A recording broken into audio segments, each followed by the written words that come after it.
قال النبي عليه الصلاة والسلام إنما الأعمال بالنيات وإنما لكل امرئ ما نوى ومن كانت هجرته إلى الله ورسوله فهجرته إلى الله ورسوله ومن كانت هجرته إلى دنيا أو إلى امرأة ينكحها فهجرته إلى ما هاجر إليه أو كما قال عليه الصلاة والسلام. கண்ணியத்திற்கும் மரியாதைக்கும் உரிய இந்த சிறப்பு மிகு விழாவின் தலைவர் அவர்களே, இக்கலாசாலையின் சங்கைக்குரிய அதிபர் அவர்களே, மற்றும் இங்கு அமர்ந்திருக்கும் உலமா பெருமக்களே, கலாசாலைகளின் அதிபர்களே, வருகை தந்திருக்கும் உலமா பெருமக்களே, பெரியவர்களே, நண்பர்களே, 30க்கும் மேற்பட்ட மௌலவிகள் இங்கிருந்து புறப்பட்டுக் கொண்டிருக்கிறார்கள். 27 ஹாபில்கள் பட்டம் பெற இருக்கிறார்கள். அல்லாஹ்வினுடைய திருக்கலாமை தங்களுடைய நெஞ்சங்களிலே ஏந்தி சென்று கொண்டிருக்கிறார்கள் என்பது இன்று பிரசுரிக்கப்பட வேண்டிய செய்திகளிலே மிக பிரதானமான செய்தி. உலகத்திலே எங்கெங்கே என்னென்ன பிரசுரமாகிக் கொண்டிருக்கிறதோ, என்னென்ன செய்திகள் சொல்லப்பட்டும் கேட்கப்பட்டும் கொண்டிருக்கின்றனவோ, அவற்றையெல்லாம் மிக பிரமாதமானது, மிக பிரம்மாண்டமானது இந்த ஒரு செய்திதான். ஏனென்றால் ஹாஃபிதுகள் அல்லாஹ்வுடைய கலாமை இன்னும் அர்த்தத்தை அவர்கள் படிக்கவில்லை, அர்த்தத்தை புரிந்து கொள்ள ஆரம்பிக்கவில்லை. ஆனால் இந்த உலகத்திலே அல்லாஹ்வுடைய கலாம் நிலைநாட்டப்படுவதற்கு மூல காரணமாக அமைகின்ற அல்லாஹ்வுடைய கலாமை அல்லாஹ்தான் நிலைநாட்டுகிறான். அதே நேரத்திலே உலகத்திலே நம்முடைய பார்வைக்கு அது நிலைநாட்டப்படுவதற்கு காரணமாக அமையப் போகின்ற ஒரு காரணங்களில் மிக பெரும் காரணம் இந்த ஹாஃபிதுகள். அதனுடைய அர்த்தத்தை புரிந்து கொள்ளக்கூடிய சக்தியும் திறமையும் பெற்று வெளியேறுகிறார்கள் மௌலவிகள் என்றால் குர்ஆன் தான் அடிப்படை. இந்த கலாசாலைகள் எத்தனை இருக்கின்றனவோ, அரபு கலாசாலைகள், அரபு கல்லூரிகள், சர்வ கலாசாலைகள் சர்வமே குர்ஆனை அடிப்படையாக கொண்டதுதான். இங்கே எது போதிக்கப்பட்டாலும் சரி, இலக்கணமும் போதிக்கப்படுகிறது, இலக்கியம் போதிக்கப்படுகிறது, 14 விதமான கலைகள் இங்கே போதிக்கப்படுகின்றன என்றாலும் அடிப்படை குர்ஆனை விளங்குவதுதான். குர்ஆனை விளங்குவதற்காக மற்ற கல்விகள் எல்லாம் அதற்கு கருவிகளாக பயன்படுத்தப்படுகிறது. குர்ஆனுடைய விளக்கமாக ரசூலுல்லாஹி ஸல்லல்லாஹு அலைஹி வஸல்லம் சொன்ன ஹதீஸும் நமக்கு போதிக்கப்படுகிறது. குர்ஆன் ஹதீஸ் தான் இந்த கலாசாலைகளின் அடிப்படை. ஏன் இதை அடிப்படையாக கொண்டு இயங்குகிற இந்த கலாசாலைகள் உலகத்திலே பிரதானமானது, மகா முக்கியத்துவம் வாய்ந்தது என்று நாம் சொல்லுவது மட்டுமல்ல, உலகத்திற்கு பிரகடனப்படுத்த வேண்டிய மிக முக்கிய அம்சங்களில் ஒன்று அது என்பதை நாம் மறந்துவிடக் கூடாது. ஏனென்றால் குர்ஆன் ஒன்றுதான் உண்மையான கல்வியை கொண்டிருக்கக்கூடியது. எந்த குர்ஆன் நமக்கு கொடுக்கப்பட்டிருக்கிறதோ, எந்த குர்ஆன் நம்மிடத்தில் இருக்கிறதோ, எந்த குர்ஆன் நம்மிடத்தில் கொடுக்கப்பட்டிருக்கிறதோ, இன்னா சனூட்டி அலைக்க கௌலன் ஸகீலா, ரசூலுல்லாஹி ஸல்லல்லாஹு அலைஹி சொல்லுகிறான், உங்களின் மீது ஒரு கனமான ஒன்றை நாம் இறக்கி இருக்கிறோம். இன்னொரு இடத்தில் சொல்லுகிறான், வலக்கத் யஸ்ஸர்னல் குர்ஆன், குர்ஆனை நாம் இலகுவாக்கி இருக்கிறோம். ஒரு பக்கம் சொல்லுகிறான் குர்ஆனை யஸ்ஸர்னா, அது இருந்தவர்களுக்கு தெரியும் ஈஸ்வர் என்றாலே மிக இலகுவானது. இன்னொரு இடத்தில் சொல்லுகிறான் ஸகீலா, மிக கடினமானது. ஒரு புறத்திலே நமக்கு ஓடுவதற்கு இலகுவானது. நம்முடைய வீட்டிலே பிறந்த குழந்தை 3 வயது முதலிலேயே ஆரம்பித்து விடுகிறது. சில குழந்தைகள், ஒரு பெரியார் இருந்தார், அந்த 5 வயதிலே 5வது வயதை ஆரம்பத்திலே 4 வயது முடியும் பொழுது அவரை கொண்டு போய் குர்ஆன் மதரசாவிலே சேர்த்தார்கள். ஆசிரியர் சொல்லிக் கொடுத்தார், சொல்ல மகனே பிஸ்மில்லா என்று சொல்லு, பிஸ்மில்லாஹிர் ரஹ்மானிர் ரஹீம். அவர் ஓதியதற்கு பிறகு பிஸ்மில்லா ஓதினார். பிறகு உஸ்தாத் ஓதி கொடுத்தார், அல்ஹம்துலில்லாஹி ரப்பில் ஆலமீன். அந்த குழந்தை சொன்னது இதெல்லாம் எனக்கு ஏற்கனவே ஞாபகம் இருக்கிறது, எனவே நான் சுப்ஹானல்லதி அஸ்ரா பி அப்திஹி என்று ஓதுகிறேன் என்று சொன்னது. இவர்கள் நினைத்து, தாய் தந்தை கூட நினைத்துக் கொண்டாக குழந்தை இப்போதுதான் குர்ஆன் ஓதப் போகிறது என்று. ஆனால் அந்த குழந்தை தன்னுடைய உஸ்தாத் இடத்திலே சொன்னது, எனக்கு சுப்ஹானல்லதி அஸ்ரா பி அப்திஹி இதிலிருந்து ஓதிக் கொடுங்கள் என்று. உஸ்தாதுக்கு மிக ஆச்சரியம், என்ன குழந்தாய், இப்பொழுதுதானே பிஸ்மில்லா ஆரம்பிக்கிறாய்? குழந்தை சொன்னது, நான் என்னுடைய தாயினுடைய மடியில் உட்கார்ந்து விளையாண்டு கொண்டிருக்கும் பொழுது என்னுடைய தாய் குர்ஆன் ஷரீஃப் போடுவார்கள், அதை கேட்டு கேட்டு எனக்கு 15 ஜுஸு பாடமாகிவிட்டது. நம்முடைய வீடுகளில் பிறக்கிற குழந்தைகளுக்கு இயற்கையாகவே இந்த ஞானத்தை அல்லாஹ் கொடுத்திருக்கிறான். ஆனால் நாம் அவர்களை மாற்றி விடுகிறோம். நம்முடைய தாய்மார்களும் நம்முடைய பெரியவர்களும் இன்று நாம் இருக்கிற சூழலும் அந்த குழந்தைகளை மாற்றி விடுகிறது. இதை நான் சொல்லவில்லை, நம்முடைய ரசூல் ஸல்லல்லாஹு அலைஹி வஸல்லம் சொன்னார்கள், தாய் தந்தை தான் குழந்தைகளை காபிர்களாக, முஷ்ரிக்குகளாக, யஹூதிகளாக, நசாராக்களாக ஆக்குகிறவர்கள் தாய் தந்தையர்கள் தான். நாம் தான் குழந்தைகளை ஆக்குகிறோம். இல்லை என்றால் குல்லு மௌலூதின் யூலதால் ஆசித்தரத்தில் இஸ்லாம், பிறக்கிற குழந்தை எல்லாம் இஸ்லாமுடைய இயற்கையின் மீது பிறக்கிறது என்பது முஹம்மது ரசூலுல்லாஹ் ஸல்லல்லாஹு அலைஹி வஸல்லம் அவருடைய வாக்கு. எனவே நம்முடைய குழந்தைகள் குர்ஆனை மனப்பாடம் செய்வதற்கு இலகுவாக அல்லாஹ் இருக்கிறான். அதே நேரத்திலே குர்ஆனுடைய கருத்து இருக்கிறது உலகத்திலே யாராலும் பரிசீலிக்கப்பட வேண்டிய ஒன்றல்ல, மறுபரிசீலனைக்குரியதல்ல. யாரும் அதை திருத்தி படிக்க வேண்டிய அவசியம் இல்லை. திருத்தி படிக்க வேண்டுமே தவிர அதை திருத்தி படிக்க வேண்டிய அவசியம் இல்லை. யாரும் வந்து நமக்கு திருத்தி கொடுக்க வேண்டிய அவசியம் இல்லை. ஏனென்றால் குர்ஆன் நாம் சொன்னதல்ல, நம்முடைய அல்லாஹ் சொன்னது. குர்ஆன் நாம் சொன்னதல்ல, நம்முடைய அல்லாஹ் சொன்னது. குர்ஆனை போல ஒரு வாக்கியம் இன்று தமிழ் மட்டுமல்ல, சிங்களம் மட்டுமல்ல, ஹிந்தி மட்டுமல்ல, ஆங்கிலம் மட்டுமல்ல, அரபி மொழியும் அதனுடைய உச்சகட்டத்திலே இருக்கிறது. இலக்கிய ரீதியிலே அரபு நாடுகளுக்கு சென்று பார்ப்பவர்களுக்கு தெரியும், அரபி மொழி எந்த உச்சகட்டத்திற்கு போயிருக்கிறது. இலக்கிய ரீதியிலே, இலக்கிய நயத்திலே உச்சகட்டத்திற்கு சென்றிருந்தாலும் குர்ஆனுடைய ஒரு ஆயத்தை போல இன்றும் யாராலும் கொண்டு வர முடியாது என்பது அல்லாஹ் விடுத்த சவால். குர்ஆனிலேயே அல்லாஹ் விடுத்த சவால். குர்ஆனுடைய வாக்கியம் போன்ற ஒரு வாக்கியத்தை இன்றும் இனி கியாமத் வரையும் என்றும் உலகத்தில் யாராலும் கொண்டு வரவே முடியாது. என்ன அர்த்தம்? அல்லாஹ்வால் இறக்கப்பட்ட அர்த்தம் அது. அந்த குர்ஆனை இங்கு அடிப்படையாக கொண்டு போதிக்கப்படுகிற காரணத்தினாலே, இந்த குர்ஆன் அல்லாஹ் இறங்கிய குர்ஆன், அதுதான் உண்மை என்ற காரணத்தினாலே அதை நாம் எந்தாவது எடுத்துக்கொள்ள வேண்டும் என்பதை சிந்திக்கும் முகமாக சில வார்த்தைகளை சொல்ல விரும்புகிறேன். சோதர்களே, குர்ஆனை எடுத்த எடுப்பிலேயே நீங்கள் திருப்பங்கள் சூரே ஃபாத்திஹா குர்ஆனுக்கு பொதுவானது. குர்ஆனுடைய ஆரம்பம் எது என்று யாரிடத்திலாவது கேட்டால் என்ன சொல்லுவோம்? குர்ஆன் எங்கிருந்து ஆரம்பிக்கிறது? சூரே பக்ராவில் இருந்து ஆரம்பிக்கிறது. அலிஃப் லாம் மீம் ஸாலிகல் கிதாபுல் லா ரைப ஃபீஹ் என்ற ஒன்று போதும் சகோதரர்களே. அலிஃப் லாம் மீம் முதல் விஷயம் அல்லாஹ் சொல்லுகிறார், மனிதனே சொல்லு அலிஃப் லாம் மீம் என்று சொல்லு. நாம் அனைவரும் சொல்ல வேண்டும், அலிஃப் லாம் மீம் என்று சொல்ல வேண்டும். என்ன அர்த்தம்? அர்த்தம் தெரிய வேண்டும் அல்லவா? அர்த்தம் தெரிவதுதான் நமக்கு மிக அத்தியாவசியமானது. அர்த்தத்தை புரிந்து கொள்வதுதானே அதன்படி அமல் செய்வதற்கு மிக தேவையானது. ஆனால் சொல்லுங்களேன், அலிஃப் லாம் மீமுக்கு அர்த்தம் சொல்லுங்களேன். ஆளுங்களே நீங்கள் சொல்லுங்களேன். இதுவரை உலகத்திலே பிறந்து சென்றுவிட்ட ஆளுங்கள் யாராவது சொல்லி இருக்கிறார்களா? நீங்கள் சொல்லுங்களேன். அல்லது இனி வரப்போகிற யாராவது ஆளுங்கள் சொல்ல போகிறார்களா? நீங்கள் சொல்லுங்களேன். கியாமத் வரை சகோதரர்களே, அலிஃப் லாம் மீமுக்கு சரியான அர்த்தம் என்ன? அல்லாஹு ஆலமு பிமுராதிஹி பிதாலிக, அதனுடைய கருத்தை, அதனுடைய அர்த்தத்தை, அதனுடைய விளக்கத்தை அல்லாஹ் தான் அறிகிறான். அல்லாஹ்வை தவிர யாருக்கும் தெரியாது. குர்ஆனுடைய ஆரம்பமே இதுதான். ஒரு வார்த்தை அல்லாஹ் சொல்லி இருக்கிறான், அலிஃப் லாம் மீம். இது போன்று பின்னாடி வருகிறது, காஃப் ஹா யா ஐன் ஸாத். ஓத வேண்டும். இந்த ஒரு எழுத்துக்கு 10 நன்மை. அர்த்தம் தெரியாது, நமக்கு தெரியாது, அல்லாஹ்வுக்கு தெரியும். ஆனால் நமக்கு யாராவது சொல்லிக் கொடுத்தார்களா?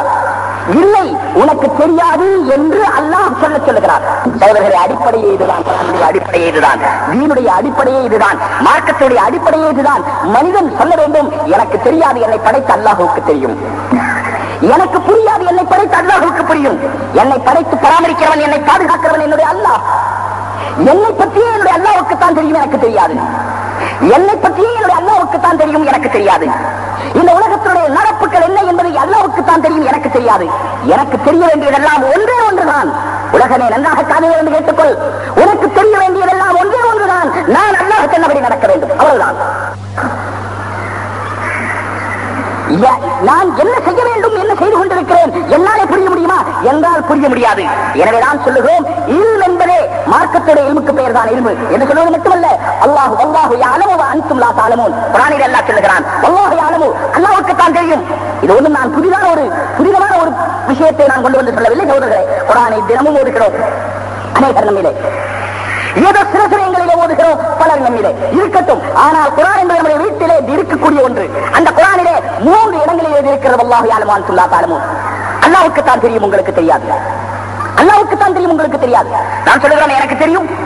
என்னென்ன தெரியும் சகோதரர்களே? ஒரு வாப்பா கடையில போய், ஜவுளி கடையில போய் துணி வாங்கி கொண்டு வந்தார், டிரெஸ் வாங்கி கொண்டு வந்தார். யாருக்கு? பையனுக்கு, 10 வயது பையனுக்கு துணி வாங்கி கொண்டு வந்தார். பையன் துணியை பார்த்துட்டு சொல்றான், என்ன வாப்பாவுக்கு துணி கூட வாங்க தெரியல, என்னை விட்டா நான் நல்லா வாங்குவேன், எனக்கு நல்ல துணி வாங்க தெரியும், பாப்பாவுக்கு தெரியல. இவர் என்ன வாங்குவார்? இன்னைக்கு பேச என்னவோ அது வாங்குவாரா இருக்கு, அவ்வளவுதான். பாப்பாவுக்கு தெரியாது, எனக்கு தெரியும் என்று நம்முடைய மகன் சொல்லுகிறான். 10 வயது பையன் அல்ல, 5 வயது பையன் கூட சொல்லுவான். பாப்பாவுக்கு தெரியாது, உமாவுக்கு தெரியாது, எனக்கு தெரியும். நான் என்ன சொல்லுவேன்? நான் எனக்கு தெரியும் என்று சொல்லுவேன். நீங்கள் என்ன சொல்லுவீர்கள்? சோதரர்களை நான் யாரையும் குறை சொல்லவில்லை. உலகத்திலே பிறந்த ஒவ்வொருவரும் நினைக்கிறார்கள். இப்பொழுது பயான் சொல்ல, இங்கே பயான் கேட்கிறோம், தீனுடைய விஷயங்களை கேட்கிறோம், தாவத்துடைய விஷயங்களை கேட்கிறோம். எல்லாம் கேட்டதற்கு பிறகு நம்முடைய வியாபாரத்துக்கு, நம்முடைய தொழிலுக்கு, நம்முடைய உத்தியோகத்துக்கு போனதற்கு பிறகு அங்கே நாம் இதையெல்லாம் அனுசரித்து நடக்க வேண்டும் என்று நினைப்பதில்லை. நாம் வந்து யோசித்து என்னுடைய வியாபாரத்தை பற்றி எனக்கு தெரியும், நான் எப்படி சம்பாதிக்க வேண்டும் என்று எனக்கு தெரியும், நான் எப்படி குடும்பம் நடத்த வேண்டும் என்று எனக்கு தெரியும். ஒவ்வொருவரும் உலகத்திலே பிறந்தவர்கள் சொல்லுகிறார்கள் எனக்கு தெரியும். அல்லாஹ் சொல்லுகிறான், வல்லாஹு யஅலம், அல்லாஹ்வுக்கு தான் தெரியும். வஅன்தும் லா தஅலமூன், உங்களுக்கு எதுவுமே தெரியாது என்று அல்லாஹ் சொல்லுகிறான். லா தஅலமூன் என்ற அரபி வார்த்தையிலே இஸ்திம்ராருடைய அர்த்தம் இருக்கிறது. உங்களுக்கு அன்றும் தெரியாது, இன்றும் தெரியாது, இனி என்றும் தெரியாது. இப்பொழுது மட்டும் தெரியாது என்ற அர்த்தம் அல்ல இதற்கு. லா தஅலமூன் முதாரியுடைய சீரா இஸ்திமால் ஆகும் போது அதிலே இஸ்திம்ராருடைய அர்த்தம் இருக்கிறது. நிரந்தரமாக உங்களுக்கு தெரியாது, முற்காலமும் உங்களுக்கு தெரியாது, தற்காலமும் உங்களுக்கு தெரியாது, பிற்காலமும் உங்களுக்கு தெரியாது, 3 காலமும் தெரியாது. சகோதரர்களே, நமக்கெல்லாம் தெரியுமே, நிறைய விஷயங்கள் தெரியுமே. அப்படி இருக்க அல்லாஹ் தெரியாது என்று சொல்லுகிறானே. சகோதரர்களே, நமக்கெல்லாம் தெரிந்தது ஒன்றை பார்த்தோம், எனவே தெரிகிறது. சொல்லுங்கள், ரோஜா மலரை எடுத்து நுகர்ந்தால் ரோஜா வாசனை பிடிக்கிறது, நமக்கு தெரிகிறது இல்லையா? இது உண்மை. ரோஜா மலர் மணக்கும் என்பது நமக்கு புரிகிறது. மல்லிகை மலரும் இருக்கிறது, ரோஜா மலரும் இருக்கிறது. இரண்டையும் கண்ணை மூடிக்கொண்டு முகர்ந்தால் சொல்லிவிடுவோம் இது ரோஜா, இது மல்லிகை என்று சொல்லிவிடுவோம். எப்படி தெரியும்?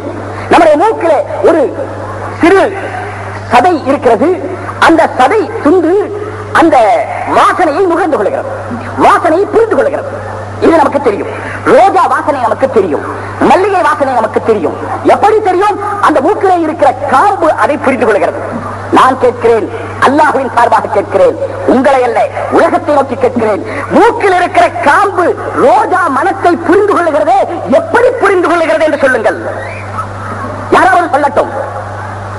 இன்று கேட்கவில்லை, நான் நாளை சொல்லட்டும், நாளை மறுநாள் சொல்லட்டும், இன்னும் 10 வருஷ அவகாசம் அல்லாஹ்வின் சார்பாக நான் தருகிறேன். வல்லாஹு யஅலமு, இந்த மூக்கு மட்டும், மூக்கிலே இருக்கிற காம்பு மட்டும் ரோஜா மலருடைய மனதை, மற்ற இதே போல எல்லா பொருட்களுடைய மனத்தையும் புரிந்து கொள்ள முடிகிறது.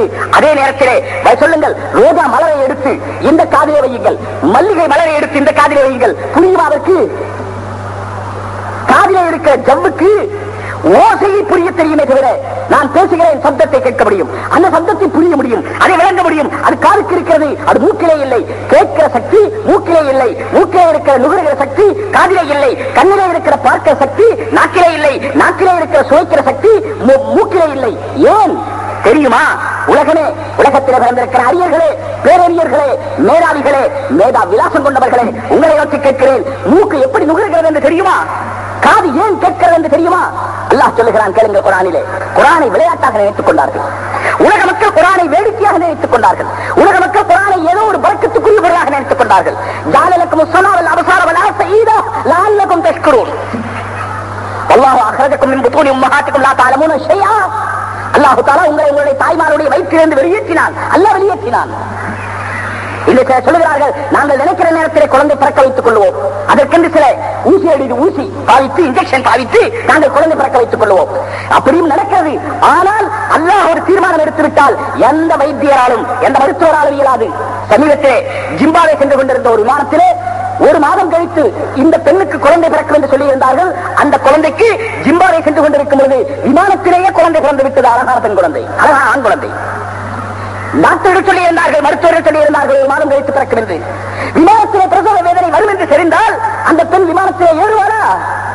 அல்லது நீங்கள் தான் ஏறுவதற்கு அனுமதிப்பீர்களா? 5 மாத கர்ப்பிணியாக இருந்தாலே விமானத்தை ஏற்றுவதற்கு தயங்குகிறார்கள். 6 மாதம் முடிந்துவிட்டால் ஏற்றவே மாட்டார்கள். சாதாரணமாக பக்கத்து விமானமாக இருந்தால், பக்கத்துக்கு செல்லுகிற விமானமாக இருந்தால் அது வேறு விஷயம். ஆனால் 1 மாதம் கழித்து குழந்தை பிறக்கும் என்று சொல்லி அது அங்கே பிறந்து விடுகிறது. என்ன காரணம்? வல்லாஹு அக்ரஜக்கும், அல்லாஹ் உங்களுடைய தாய்மார்களுடைய வயிற்றிலிருந்து வெளியேற்றுகிறான். நீங்களாக வெளியேற்றிக் கொள்ள முடியாது, நீங்களாக வெளியேறிக் கொள்ள முடியாது. அப்படி வெளியேறும் போது லா தஅலமூன ஷைஆ, அப்பொழுதும் உங்களுக்கு எதுவும் தெரியாது. இந்த நுகர்கிற சக்தி, பார்க்கிற சக்தி, கேட்கிற சக்தி உங்களுக்கு இல்லை. வஜஅலலக்கும் ஸமா, அதற்கு பிறகு இந்த உலகத்திலே பிறக்க வைத்த பிறகு தாயினுடைய வயிற்றிலே இருக்கும் பொழுது கண்ணை கொடுக்கிறான், பிறந்த பிறகு பார்வையை கொடுக்கிறான். தாயினுடைய வயிற்றிலே இருக்கும் பொழுது காதை கொடுக்கிறான், செவியை கொடுக்கிறான், செவியில் இருக்கிற ஜவ்வை கொடுக்கிறான், பிறந்த பிறகு அதில் கேட்கிற சக்தி கொடுக்கிறான். அல்லாஹ் கொடுக்கிறான். எனவே சகோதரர்களே, நான் சொல்ல விரும்புகிற விஷயம், நமக்கு தெரியாது. அல்லாஹ் சொல்லுகிறான், மனிதர்களே சொல்லுங்கள், உங்களுக்கு தெரியாது. நமக்கு தெரிந்திருப்பதெல்லாம் சில அனுபவங்கள் தெரிந்திருக்கின்றன. சில பசிக்கிறது என்று உணர்வு வருகிறது, சாப்பிட்டால் வயிறு நிரம்பும், பசி தீரும். இது எப்படி தெரியும்? அனுபவத்திலே தெரியும். அது அனுபவத்திலே தெரியும். சரி, பசித்தால் சாப்பிட வேண்டும், சாப்பிட்டால் பசி தீரும் என்பது மனிதர்களுக்கு மட்டும்தானா தெரிகிறது?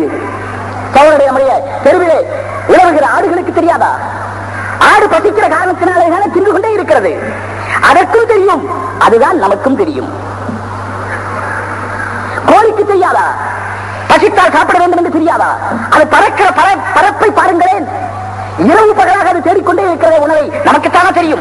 சரி, அதே போல சோதர்களே, இந்த மருந்து பாவித்தால் இந்த வியாதி குணமாகும், இது நமக்கு தெரிகிறது, மிருகங்களுக்கு தெரியாதே என்று நீங்கள் சொல்லுவீர்களே. ஆனால் ஒரு தடவை தேவபந்து மதரசாவினுடைய நீண்ட காலம், ஏறக்குறைய 60 வருட காலம் அதனுடைய முதல்வராகவும் அதிபராகவும் நிர்வாகியாகவும் இருந்து இன்று அது பெற்றிருக்கக்கூடிய பேர்களுக்கெல்லாம் காரணமாக இருந்த காரி முகமது சையீத் சாப் ரஹ்மத்துல்லாஹி அலைஹி அவர்களுக்கு நான் மொழிபெயர்ப்பு செய்து கொண்டிருந்தேன்.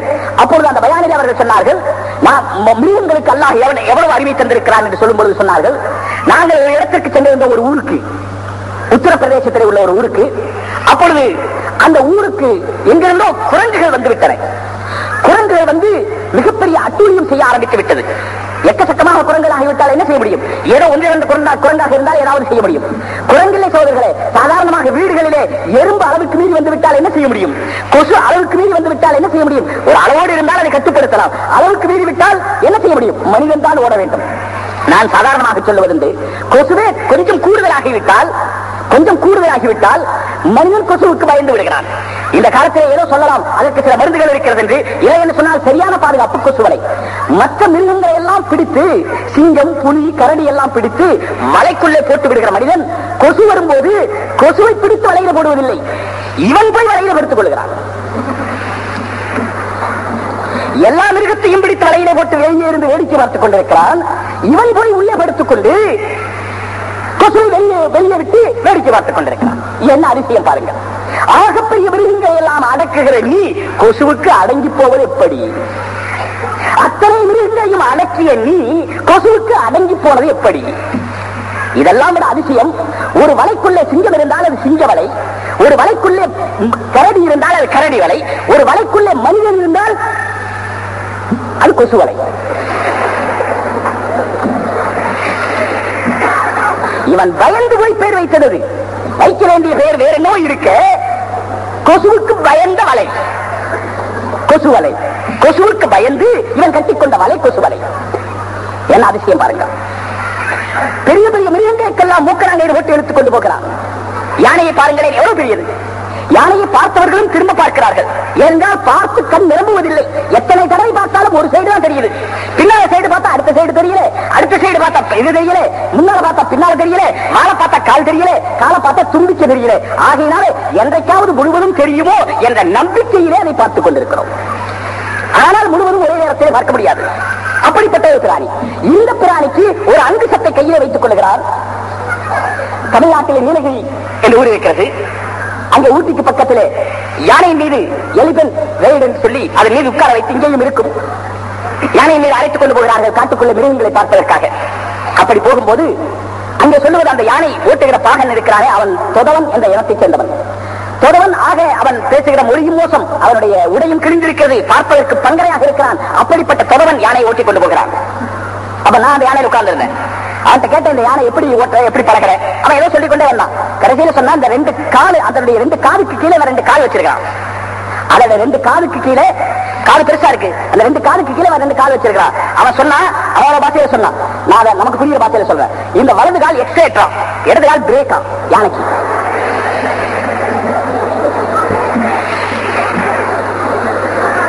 புத்திக்குள்ளே வருகிற விஷயம் அல்ல. ஆனால் அல்லாஹ் கொடுத்திருக்கிற அறிவை கொண்டு அவ்வளவு பெரிய யானையை அடக்கிவிட முடிந்த மனிதன் கொசுவை பார்க்கும் போது பயந்து விடுகிறான். இதுவெல்லாம் அல்லாஹ் தஆலா படிப்பினைக்கு படைத்த விஷயங்கள். ஆக அல்லாஹ் சொல்ல விரும்புகிறான், இதுவெல்லாம் படிப்பினை மூலமாக இந்த வியாதிக்கு இந்த மருந்து என்று எப்படி தெரிந்தது?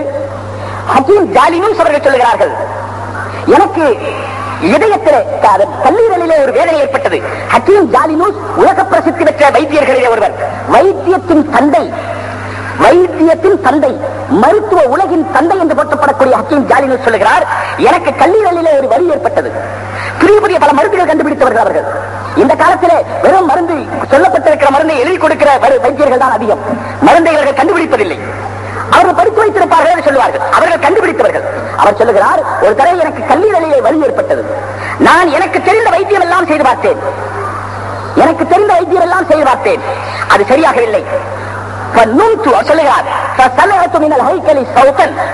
ஒரு உருவம் ஒரு சத்தம் கொடுத்தது, பேசியது, அதை நான் கேட்டேன். உண்மையிலே அந்த உருவத்தின் மூலமாக அல்லாஹ் ஒரு சப்தத்தை கொடுத்தான்.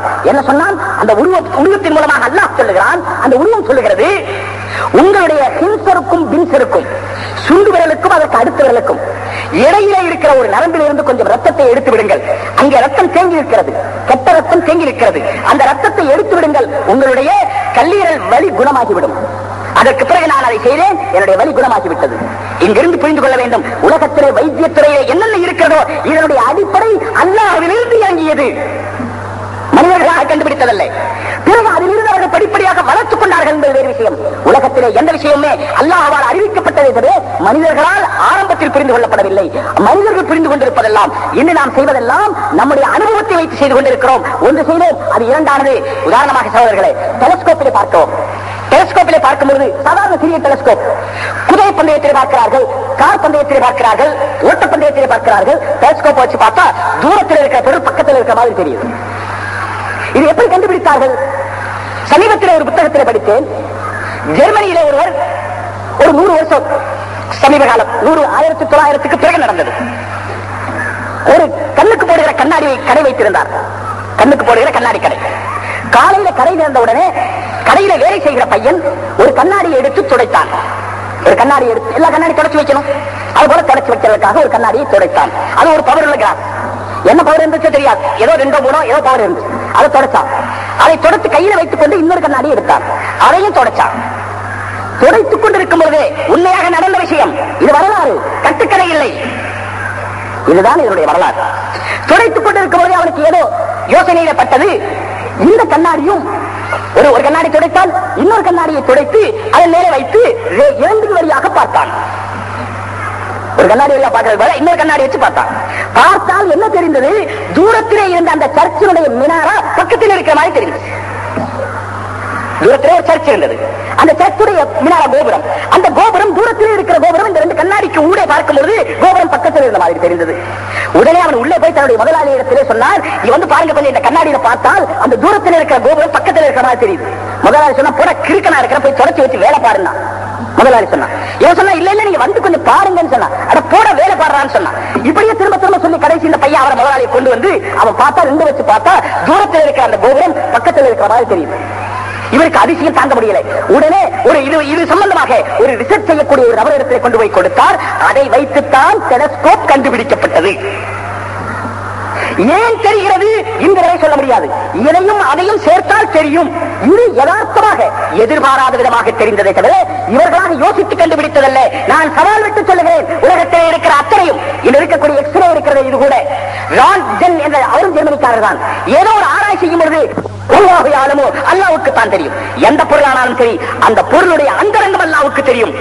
அந்த பொருளை அனுபவ ரீதியாக மனிதர்கள் உபயோகிக்கலாமே தவிர அதனுடைய ஹகைகத், அதனுடைய அந்தரங்கம், அதனுடைய உள்ளிருக்கிற அதனுடைய காரணம் அல்லாஹ் தான் அறிகிறான். வல்லாஹு யஅலமு வ அன்தும் லா தஅலமூன். நமக்கு தெரியாது. சகோதரர்களே, நாக்கு சுவைக்கும் என்று தெரியும்.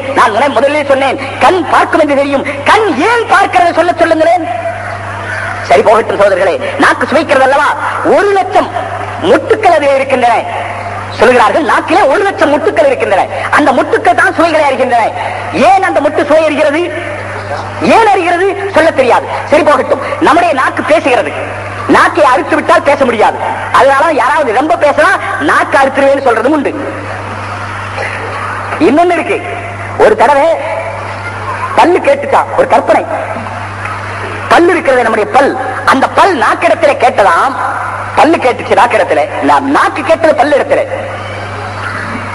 நீ எல்லாவற்றையும் எனக்கு மென்று தருகிறாயே, நாக்கு பல்லிடத்தில் கேட்டது, நீ கடினமான பொருள்களை எல்லாம் மென்று மென்று எனக்கு தருகிறாய், ஆனால் நீ சுவைப்பதில்லை.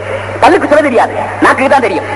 என்னாலே மெல்ல முடியாது, நீதானே மென்று தருகிறாய், உனக்கு நான் எப்படி நன்றி செலுத்தட்டும் என்று நாக்கு பல்லிடத்தில் கேட்டது.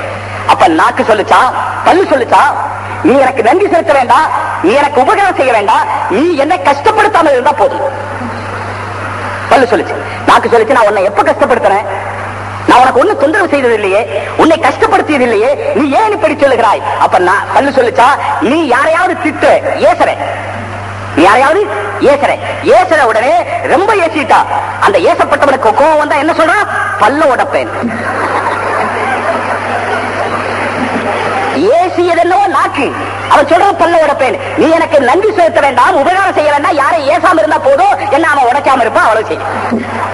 சகோதரர்களே, நாக்குக்கு இந்த உணர்கிற சக்தி, 1,00,000 மொட்டுக்களை அந்த நாக்கிலே அமைத்து உணர்கிற சக்தி எல்லாம் கொடுத்தான் இல்லையா? சுவைக்கிற சக்தி. நான் கேட்கிறேன், நாக்கு ஏன் சுவைக்கிறது என்று உலகத்துக்கு தெரியாது என்று நான் சொல்லுகிறேன். அதோடு நம்முடைய நாக்கை போன்று எத்தனை மடங்கு பெரிய நாக்கு மாட்டுக்கு இருக்கிறது? எத்தனை பெரியது சொல்லுங்க சகோதரர்களே. மாட்டுக்கு இருக்கிற நாக்கு, மாட்டு இறைச்சி வாங்கி, மாட்டு தலை வாங்கி சாப்பிடும் போது அதோட நாக்கு மட்டும் வெட்டி எடுத்தா இவ்வளவு நீளம் இருக்கு. பேசுமா? பேசுமா? கொஞ்சம் பேசுங்களேன், நீங்க கொஞ்சம் பேசுங்களேன். உலகத்துடைய எல்லா ஆராய்ச்சிகளிலும் முன்னேறி இருப்பவர்களே, நீங்க கொஞ்சம் பேசுங்களேன். நாட்டுடைய நாக்கு பேசுமா? நம்முடைய நாக்கு, இந்த சிறிய நாக்கு எத்தனை பேச்சுக்களை பேசுகிறது. நாக்கு அசையாமல் ஒரு எழுத்து கூட வர முடியாது.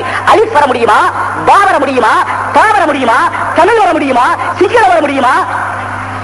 எந்த பாஷை வர முடியும்? ஆங்கிலத்தில் பேசுபவர்கள் நாக்கில்லாமல் பேசுவார்களா? ஹிந்தியில பேசுகிறவர்கள் நாக்கில்லாமல் பேசுவார்களா? அரபி பேச வேண்டும் என்றால் நாக்கில்லாமல் பேசுவார்களா? அரபியிலே கூட சில வார்த்தைகள் சொல்ல வேண்டும் என்று நினைக்கிறேன். நம்முடைய மொழிகளுக்கு இறுதியிலே நேரம் இருந்தால் அரபி பேசுபவர்கள் நாக்கில்லாமல் பேச முடியுமா? அல்ஹம்துலில்லாஹி ரப்பில் ஆலமீன். நாக்கு அசைக்காமல் பேசுங்களேன் பார்ப்போம். நிச்சயமாக முடியாது.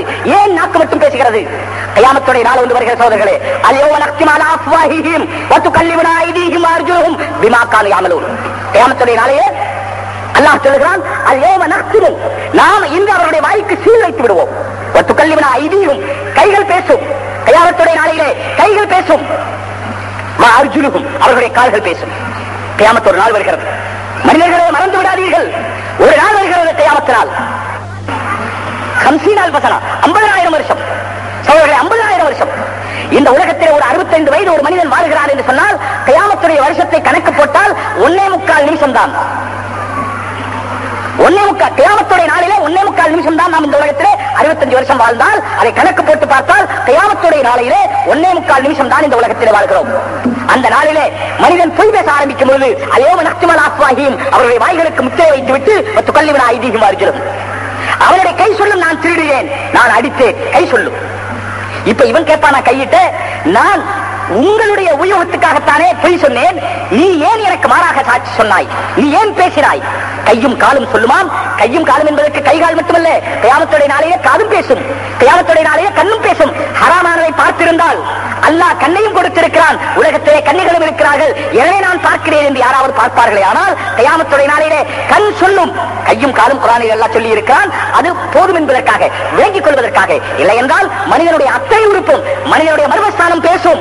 நான் என்னென்ன காரியம் செய்தேன், மனிதனுடைய உறுப்பு சொல்லும். மறந்து விடாதீர்கள் சகோதரர்களே, அல்லாஹை ஏமாற்ற முடியாது, அல்லாஹ் ஏமாறுகிறவன் அல்ல, எல்லா உறுப்பும் பேசும். அப்பொழுது மனிதன் கேட்பான், நீங்கள் ஏன் எனக்கு மாறாக பேசினீர்கள், எனக்கு மாறாக ஏன் சாட்சி சொன்னீர்கள்? அந்த உறுப்புகள் சொல்லுமாம், அன்தகனல்லாஹு அல்லதி அன்தக குல்ல ஷை, எல்லா வஸ்துக்களையும் பேச வைத்தவன் எங்களையும் பேச வைத்து விட்டான். நாக்கை பேச வைத்த அல்லாஹ், இந்த நாக்கை பேச வைத்த அல்லாஹ் கையையும் பேச வைப்பான், காலையும் பேச வைப்பான், கண்ணையும் பேச வைப்பான், மூக்கையும் பேச வைப்பான். அல்லாஹ்விற்கு பாரதூரமான காரியம் இல்லை சகோதரர்களே. எனவே நமக்கு தெரியாது, இந்த கார் ஏன் கேட்கிறது நமக்கு தெரியாது, எக்ஸ்ரே எப்படி வந்தது நமக்கு தெரியாது, எக்ஸ்ரே உபயோகிக்கும், ஆனால் அதனுடைய ஹக்கீகத் நமக்கு தெரியாது. இதே போல உலகத்துடைய அத்தனை பொருட்களும் நான் நேரமாக சொல்லிக் கொண்டு போக விரும்பவில்லை, நான் நேரமாக சொல்லிக் கொண்டு போக விரும்பவில்லை. உலகத்துடைய அத்தனை பொருட்களும் அதனுடைய அந்தரங்கத்தை அல்லாஹ் யஅலமு, அல்லாஹ் தான் அறிகிறான். வஅன்தும் லா தஅலமூன், உங்களுக்கு தெரியாது. எனவே மனிதன் சொல்ல வேண்டும், எனக்கு தெரியாது. சொல்லுவோமா சகோதரர்களே, எனக்கு தெரியாது. என்ன சொல்ல வேண்டும்? அல்லாஹ்வுக்கு தான்.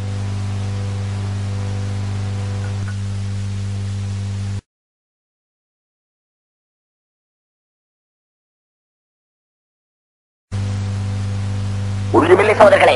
எனவே நமக்கு தெரியாது இந்த கார் ஏன் கேட்கிறது, நமக்கு தெரியாது. எக்ஸ்ரே எப்படி வந்தது நமக்கு தெரியாது. எக்ஸ்ரே உபயோகிக்கிறோம், ஆனால் அதனுடைய ஹக்கீகத் நமக்கு தெரியாது. இதே போல உலகத்துடைய அத்தனை பொருட்களும் நான் நேரமாக சொல்லிக் கொண்டு போக விரும்பவில்லை. நான் நேரமாக சொல்லிக் கொண்டு போக விரும்பவில்லை. உலகத்துடைய அத்தனை பொருட்களும் அதனுடைய அந்தரங்கத்தை வல்லாஹு யஅலமு, அல்லாஹ் தான் அறிகிறான். வஅன்தும் லா தஅலமூன், உங்களுக்கு தெரியாது. எனவே மனிதன் சொல்ல வேண்டும் எனக்கு தெரியாது. சொல்லுவோமா சகோதரர்களே? எனக்கு தெரியாது. என்ன சொல்ல வேண்டும்? அல்லாஹ்வுக்கு தான் தெரியும். எனவே நான் அல்லாஹ் சொன்னபடி நடப்பேன். முடிவு செய்ய வேண்டும். அல்லாஹ் என்ன சொன்னானோ அதன்படி நான் நடப்பேன். எனக்கு உலகத்தில் வருகிறதோ போகிறதோ, உலக செல்வம் வருகிறதோ போகிறதோ, உலக ஆட்சி வருகிறதோ போகிறதோ, உலக செல்வாக்கு வருகிறதோ போகிறதோ, எனக்கு அதை பற்றி எல்லாம் அக்கறையும் இல்லை, கவலையும் இல்லை. என்னுடைய அக்கறை ஒன்றே ஒன்றுதான். நான் உலகத்திலே ஜெயம் பெற வேண்டுமானால், வெற்றி பெற வேண்டுமானால், மறுமையிலும் நீண்ட நெடிய முடிவில்லாத வாழ்க்கையிலே சுகமாக இருக்க வேண்டுமானால் அல்லாஹ் அதைத்தான் சொன்னான். அலிஃப் லாம் மீம். அர்த்தம் தெரியாது, அல்லாஹ்வுக்கு தெரியும். அர்த்தம் தெரியாது. முதலிலே அல்லாஹ் சொல்ல சொன்னதை தான் எனக்கு தெரியாது என்று சொல். பிறகு குர்ஆன் ஷரீஃபை ஓது. தாலிகல் கிதாப், அந்த கிதாபாகிறது. அந்த கிதாப் என்று அல்லாஹ் சொன்னான். இந்த கிதாப் என்று சொல்லவில்லை, அந்த கிதாப். எதற்காக அந்த என்று சொன்னால் நமக்கு தெரியும். தமிழிலே அந்த என்று சொன்னால் தூரமாக இருக்கிற பொருளையும், இந்த என்று சொன்னால் சமீபத்தில் இருக்கிற பொருளையும் சொல்ல வேண்டும். இதே போல அரபியிலே ஹாதா தாலிக், ஹாதா என்றால் இந்த, தாலிக என்றால் அந்த. அல்லாஹ் அந்த என்று சொன்னான், அந்த கிதாப் என்று சொன்னான். ஏன்? கண்ணியத்திற்காக. இது சாதாரண கிதாப் அல்ல. உங்களுக்கு பக்கத்திலே இருந்தாலும் இது தூரத்திலே இருக்கிற ஒரு பொருளாக கருதுங்கள். ஏனென்றால் இது கண்ணியமிச்சது என்ற காரணத்தினாலே. லா ரைப ஃபீ, இதிலே சொல்லப்பட்ட விஷயத்திலே எந்த விதமான ஐயமும் இல்லை, சந்தேகமும் இல்லை. குர்ஆனிலே சொல்லப்பட்ட ஒன்றுதான் ஊர்ஜிதமானது, மற்ற எதுவும் ஊர்ஜிதமானதல்ல. மாறலாம், கொள்கைகள் மாறலாம். கொள்கைகளிலே எத்தனையோ விதமான மாறுதல்கள் ஏற்படலாம். அன்றாடம் பார்த்துக் கொண்டே இருக்கிறோம். எத்தனையோ டெப்லெட்ஸ்கள் இருக்கின்றன, குடிசைகள் இருக்கின்றன. அதை பாவியுங்கள் என்று டாக்டர்மார் சொல்லுகிறார்கள். அதை பாவித்துக் கொண்டே இருக்கிறோம். பிறகு ஒரு நாள் வருகிறது, டாக்டர் சொல்லுகிறார் இல்ல இந்த குடிசை வேண்டாம். ஏன் வேண்டாம்? அதனாலே சைடு எஃபெக்ட் வருகிறது என்று சொல்லுகிறார். ஏன் முதலே தெரியவில்லையா? தெரியாது. உங்களுக்கு தெரியாது. மனிதர்களே, உங்களுக்கு தெரியாது. உலகத்திலே பிறந்து வாழுகிற அதிக மக்களே, உங்களுக்கு தெரியாது, அல்லாஹ்வுக்கு தெரியும். எனவே சோதர்களே, எந்த துறையில் இருப்பவர்களும் தங்களுடைய துறையினுடைய இறுதி முடிவுக்கு வர முடியாது. இறுதியான முடிவு, அறுதியான முடிவு, உறுதியான முடிவு அல்லாஹ் குர்ஆனிலே சொன்னதுதான். அல்லாஹ்வை நம்புங்கள், முஹம்மது ரசூலுல்லாஹி ஸல்லல்லாஹு அலைஹி வஸல்லம் எந்த வழி காண்பித்தார்களோ அந்த வழியிலே நடந்து செல்லுங்கள். இதுதான் உறுதியான வழி. இதை தவிர வேறொரு வழி உறுதி இல்லை. ஆனால் இன்றைக்கு சகோதரர்களே, குர்ஆனை நாம் வாழ்க்கையினுடைய வழியாகவே எடுத்துக் கொள்ளவில்லை. அதுதான் மிகப்பெரிய வேதனைக்குரிய விஷயம். குர்ஆனை விளங்க வேண்டிய ஒன்றாகவோ, குர்ஆனை கருத வேண்டிய ஒன்றாகவோ, குர்ஆனை புரிய வேண்டிய ஒன்றாக நாம் நினைப்பதே இல்லை. குர்ஆன் என்பது ஒரு பரக்கத்துக்குரிய காரியம். எங்களுடைய ஊர்களிலே பார்த்திருக்கிறேன், ஒரு கல்யாணத்திலே பெண்களுக்கு ஏராளமான சாமான்கள் கொடுப்பார்கள். அதிலே மார்க்கத்திலே கூடாத சாமான்கள் கூட இருக்கும். எல்லா சாமான்களுக்கு முன்னாலே முதலிலே குர்ஆன் ஷரீஃப் வைக்கப்பட்டிருக்கும். ஏன்னா அந்த பரக்கத்திலே இந்த ஹராம் எல்லாம் ஹலால் ஆயிரும். அல்லாஹ்வை அவ்வளவு விவஸ்தை இல்லாதவர்களாக இவர்கள் நினைத்து வைத்திருக்கிறார்கள். அல்லாஹ்வை அவ்வளவு ஏமாளியாக இவர்கள் நினைத்து வைத்திருக்கிறார்கள். குர்ஆனை முன்னால் வச்சு காட்டிட்டா ஒட்டகத்தின் மீது நிறைய பாரம் ஏற்றியதற்கு பிறகு ஒட்டகம் எழுந்திருக்காது. நடக்க சொன்னா நடக்காது. ஏன்னா ரொம்ப பாரம் இருக்கு. அதனால கொஞ்சம் பாரம் இறக்கினாதான் ஒட்டகம் எழுந்திருக்கும். இப்ப என்ன செய்வாங்க? ஒரு சின்ன ஒரு 4-5 குச்சி எடுத்து அதை ஒட்டகத்துக்கு கண்ணு முன்னால போடுறது, மேல இருந்து கீழே. அப்ப ஒட்டகம் நினைச்சுக்குமா பூரா பாரம் இறக்கியாச்சு, இப்ப எந்திரிச்சு நடக்க ஆரம்பிச்சு. இந்த மாதிரி, இந்த ஒட்டகம் மாதிரி அல்லாஹ்வை நினைத்து வைத்திருக்கிறார்கள். முன்னால பிஸ்மில்லாஹ் சொல்லிட்டு ஹராம் செய்ய வேண்டியதான். ஒயின்ஸ் கிட சகோதரர்களே, பரக்கத் ஒயின்ஸ். ஹராமான வியாபாரத்துக்கு அல்லாஹ்வுடைய பெயரோ, அல்லாஹ் சம்பந்தப்பட்ட பெயரை வைத்தால் அந்த ஹராம் குஃப்ரிலே கொண்டு போய் சேர்க்கும். திருடுகிறவன் பிஸ்மில்லாஹ் சொல்லி வெறும் திருடினால் ஹராம். பிஸ்மில்லாஹ் சொல்லி திருடினால் அவன் காஃபிர் ஆகிவிடுவதற்கு சமீபமாகிவிட்டான். ஏனென்றால் இது ஹராம். அல்லாஹ் விலக்கி இருக்கிறான். அதற்கு போய் அல்லாஹ்வுடைய பெயரை உபயோகிப்பது மாபெரும் குற்றமாகிவிடும். ஆனால் இன்றைக்கு குர்ஆனை ஒரு வேடிக்கை பொருளாக, ஒரு பரக்கத்துக்குரிய பொருளாக வீடுகளிலே நிறைய குர்ஆன் ஷரீஃப் இருக்கிறது, அல்ஹம்துலில்லாஹ். ஆனால் பரக்கத்துக்குரிய பொருளாக ஆக்கி வைத்திருக்கிறோம். இதுதான் மிகப்பெரிய வேதனை. குர்ஆனை விளங்க வேண்டும், குர்ஆனை புரிய வேண்டும், அல்லது புரிந்தவர்களிடத்தில் கேட்டு புரிய வேண்டும். எல்லோருக்கும் புரிகிற அவகாசம் இருக்கிறது அப்படியே இல்லை என்று வைத்துக் கொண்டாலும் இந்த உலமாக்கள் அதற்காகத்தான் இருக்கிறார்கள். குர்ஆனைத்தான் அவர்கள் புரட்டிக் கொண்டே இருக்கிறார்கள், படித்துக் கொண்டே இருக்கிறார்கள். உலமாக்கள் இருக்கிற இடத்திலே நீங்கள் சென்று பாருங்கள், அவருடைய அறைகளிலே சென்று பாருங்கள், அவருடைய அறைகளிலே சென்று பாருங்கள். எல்லா பக்கமும் கிதாபுகளாகத்தான் இருக்கும். அவர்கள் புரண்டு கொடுத்தாலே அவர்கள் கிதாபின் பக்கம் தான் புரண்டு கொடுக்கிறார்கள். அவருடைய தாய்மாட்டிலும் கிதாப் இருக்கும், பக்கவாட்டிலும் கிதாப் இருக்கும், மேலேயும் கிதாப் இருக்கும், கீழேயும் கிதாப் இருக்கும். கிதாபிலே தான் இவர்கள். ஆம், நீங்கள் சொல்லலாம் இந்த காலத்தில் உலமாக்களும் சரியில்லைன்னு சொல்லலாம். அது என்னுடைய காதில் விழுகிறது. அதை நான் ஏற்றுக்கொள்ளவும் செய்கிறேன். ஆனால் சோதர்களே, நான் பார்த்திருக்கிறேன், எங்க ஊரில் தண்டூரா என்று சொல்வார்கள். அதாவது ஏலம் போடுவது போன்ற காரியங்களுக்காக ஒரு சின்ன முரசு, கொட்டுகிற முரசு வைத்து ஒரு தாழ்ந்த ஜாதி, இந்துக்களிலே ஜாதிகள் இருக்கிறது, அந்த தாழ்ந்த ஜாதிக்காரன் அவன் கவர்மெண்டினுடைய அறிவிப்பை ஒரு அந்த சப்தம் போட்டுக்கொண்டு அதை சொல்லிக் கொண்டே போவான். அவன் தாழ்ந்த ஜாதிக்காரன் என்பதற்காக அந்த அறிவிப்பை உதாசீனம் செய்ய முடியாது. ஏனென்றால் அறிவிப்பு அரசாங்கத்தினுடையது. இதே போல சொல்லுகிற சிலர், என்னை போன்ற சிலர் ஏதோ அமலிலே குறைவுள்ளவர்களாக இருக்கலாம், ஒரு நேரத்தில் இருப்பார்கள், வேறு நேரத்தில் மாறுவார்கள். எனவே அவர்களை பார்க்காதீர்கள். யார் சொல்லுகிறார்கள் என்று பார்க்காதீர்கள், என்ன சொல்லுகிறார்கள் என்று பாருங்கள். அல்லாஹ்வுடைய பேச்சை சொல்லுகிறார்கள், அல்லாஹ்வுடைய ரசூலுடைய பேச்சை சொல்லுகிறார்கள். எனவே குர்ஆன் வாழ்க்கைக்கு வழியாக அல்லாஹ் தஆலா தந்திருக்கிற சந்தேகமற்ற, ஐயமற்ற, எந்த விதமான சந்தேகத்திற்கு இடமில்லாத, லா ரைப ஃபீ, எந்தவித சந்தேகத்திற்கு இடமில்லாத ஒன்றை தந்திருக்கிறான். ஆனால் குர்ஆனை வியாதிக்காக ஒரு அதாவது ஓதி பார்ப்பது, இதுவெல்லாம் கூடுமா கூடாத உலமாக்கத்தை கேளுங்கள், அதை பற்றி நான் சொல்ல வரவில்லை. ஆனால் அதை ஒரு எப்படி ஒரு தாவீஸ் போடுவது என்று சொல்லுகிறோமே, கையிலோ இடுப்பிலோ தாவீஸ் போட்டுக் கொள்கிறார்கள். தாவீஸ் போட்டவர் என்ன செய்வார்? ஒரு பாலித்தீனிலே சுற்றி அல்லது ஒரு தகடிலே சுற்றி அதை அடைத்து இடுப்பிலே கட்டிக் கொள்வார், கையிலே கட்டிக் கொள்வார், தாவீஸ் போட்டுக் கொள்வார். தாவீஸ் போட்ட பிறகு அவர் அந்த தாவீஸுக்காக என்ன செய்யணும்? அவர் டாய்லெட்டுக்கு போகும்போது கூட அதை கழட்ட வேண்டிய அவசியம் இல்லை, அவர் குளிக்கும் போது கூட அதை கழட்ட வேண்டிய அவசியம் இல்லை. அந்த தாவீஸுக்காக எதுவும் செய்ய வேண்டியதில்லை. தாவீஸ் வாங்கி போட்டா சரி, அதோட முடிஞ்சு போச்சு. தாவீஸுடைய பரக்கத் கிடைச்சிடும்.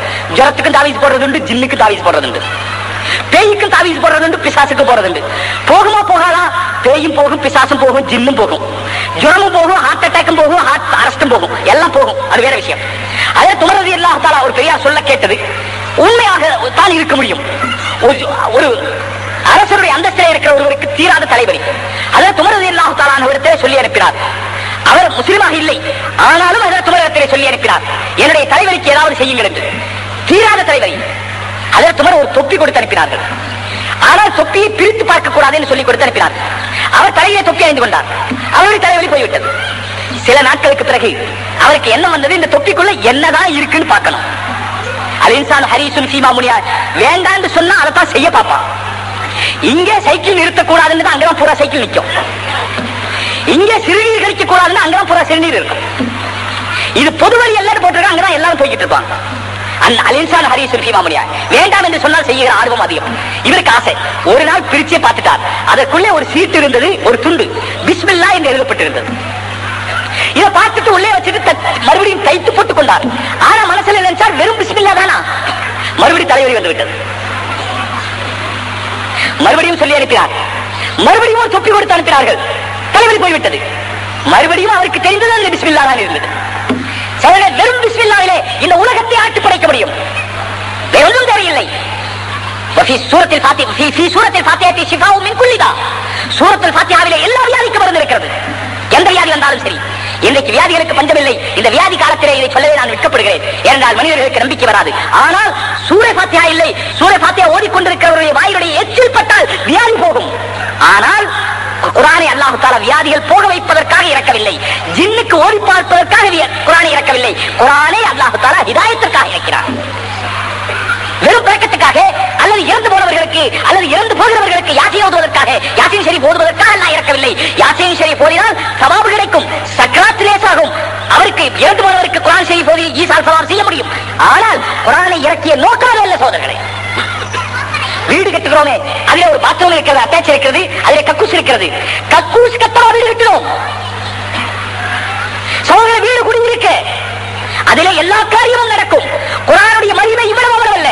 இந்த உலகத்தையே ஆட்டி படைக்க முடியும். ஆனால் அல்லாஹ் இறக்கியது ஹிதாயத்திற்காக, மறந்து விடாதீர்கள். குர்ஆனை அல்லாஹ் இறக்கியது ஹிதாயத்திற்காக. மற்ற காரியங்கள் எவ்வளவு முடியுமோ அதை சாதித்துக் கொள்வதை ஆட்சேபனை இல்லை. ஆனால் குர்ஆனை ஹிதாயத்திற்காக புரிந்து நடப்போமையானால் அல்லாஹ் தஆலா குர்ஆனிலே சொல்லி இருக்கிற தீன் இஸ்லாம் கஷ்டமானதல்ல. குர்ஆனிலே அல்லாஹ் சொல்கிறான், லா யுகல்லிஃபுல்லாஹு நஃப்ஸன் இல்லா உஸாஹா.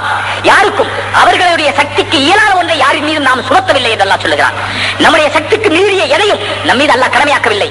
சொல்லுங்கள், மார்க்கத்திலே ஏதாவது ஒன்று நம்முடைய சக்திக்கு அப்பாற்பட்டது என்று சொல்ல முடியுமா? இன்னும் சொல்ல போனால் மனிதனுக்கு எது சாதாரணமாக செய்ய முடியுமோ அதைத்தான் அல்லாஹ் செய்ய சொல்லி இருக்கிறான். உதாரணமாக பாருங்கள், ஒரு தொழுகைக்கு முன்னாலே ஒது செய்வதை அல்லாஹ் கடமையாக்கி இருக்கிறான். உதாரணத்திற்கு விளங்குவதற்காக சொல்லுகிறேன், ஒது செய்வதை அல்லாஹ் கடமையாக்கி இருக்கிறான். ஒது செய்வது என்பது என்ன? பல் தேய்க்கிறோம், மூக்கை சுத்தம் செய்கிறோம், முகம் கழுகிறோம். உலகத்திலே எல்லோருமே செய்கிற காரியம். யார் முகம் கழுவதில்லை, யார் பல் தேய்ப்பதில்லை? உலகத்திலே எல்லோரும் செய்கிற காரியம். அதைத்தான் அல்லாஹ் செய்ய சொல்லி இருக்கிறான். அல்லாஹ் கஷ்டப்படுத்த வேண்டும் என்று அல்லாஹ் நினைத்திருந்தால் முகத்தை கழுவச் சொல்வது கழுவுவதற்கு பதிலாக முதுகை கழுவ சொல்லி இருப்பான். ஒவ்வொரு 5 நேரம் தொழுகும் போது மஸ்ஜிதுக்கு சென்று என்ன கழுவணும்? முதுகு. முதல்ல போய் ஷர்ட் கழட்டி, பனியன் கழட்டி அங்க மாட்டிட்டு ஒரு கப் எடுத்து நாம ஊத்துறது கஷ்டம், கை போகாது பின்னாலே. பின்ன நான் போகும்போதே என்னோட உதாரணம் ஒரு அப்துல் ரஹ்மான் கூட கூட்டிட்டு போகணும். அப்துல் ரஹ்மான் என்ன கூட்டிட்டு போகணும், நான் அவரை கூட்டிட்டு போகணும்.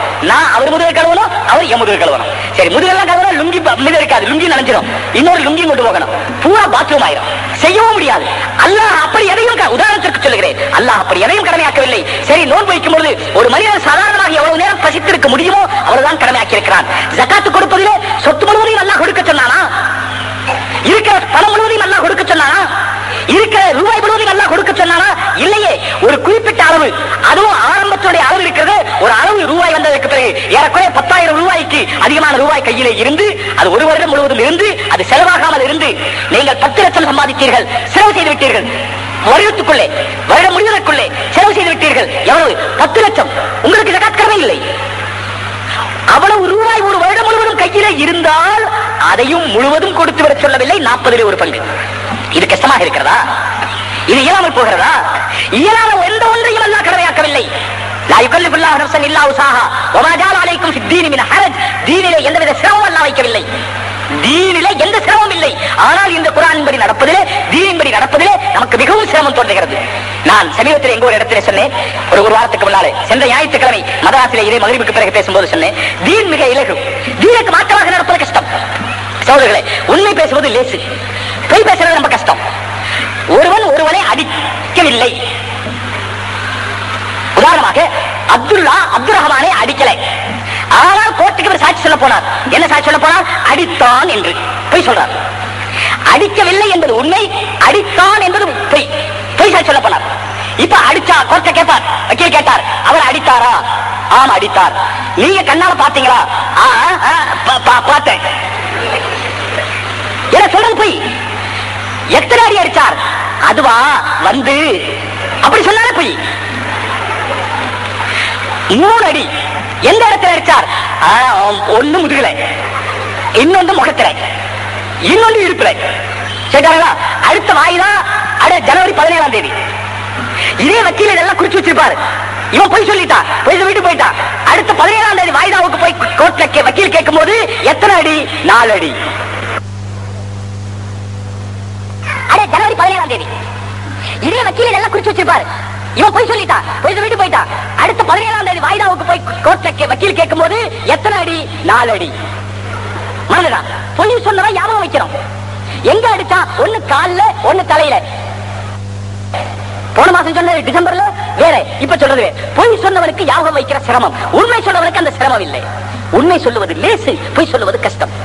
இன்னொரு உதாரணம் சொல்லுகிறேன், கேளுங்க சகோதரர்களே. தாடி வைப்பது மார்க்கம், தாடி வைக்கணும். தாடி வைக்காமல் இருப்பது மார்க்கத்துக்கு மாற்றம், சுன்னத்துக்கு மாற்றம்.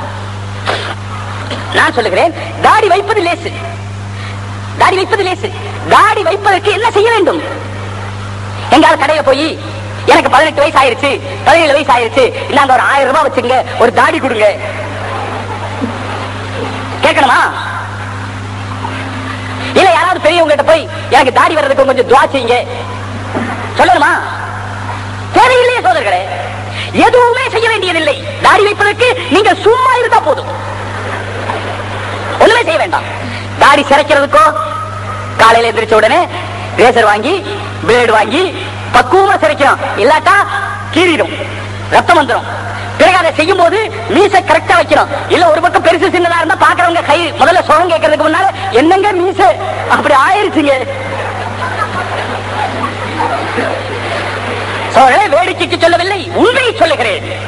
எப்படியாவது உண்மையை மக்கள் உணர வேண்டும், உலகம் உணர வேண்டும் என்பதற்காக இந்த ஒன்று போதும் உதாரணம்.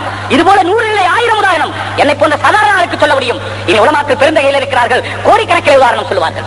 தீனின்படி நடப்பது லேசு, தீனுக்கு மாற்றமாக நடப்பது கஷ்டம். ஆடை அணிய வேண்டும், ஒரு துணி வாங்க வேண்டும், அதை கைக்கும் உடலுக்கும் தோதுவாக தைத்து போட்டுக் கொள்ள வேண்டும். இது மிக இலகு, ஒன்றுமே இல்லை. ஆனால் அதற்கு ஒரு காலர் வைக்கணும், அதற்கு பிறகு இங்க வைக்கணும், அதை டைட்டா பண்ணணும். பிறகு இந்த வெட்டும் போதே இப்படிதான் வெட்டணும். இந்த இடத்துல குறி இருக்கும், கீழே பெருசா இருக்கும், மேல பெருசா இருக்கும். இது நாகரிகம் என்ற பெயராலே, அதுவும் பெண்களுக்கு செய்த ஆடையை இந்த எங்களுக்கு தைக்கிற ஜுப்பாவை கூட நீங்க எடுத்து பார்த்தா இப்படித்தான் வெட்டிருக்கேன் கிராஸா.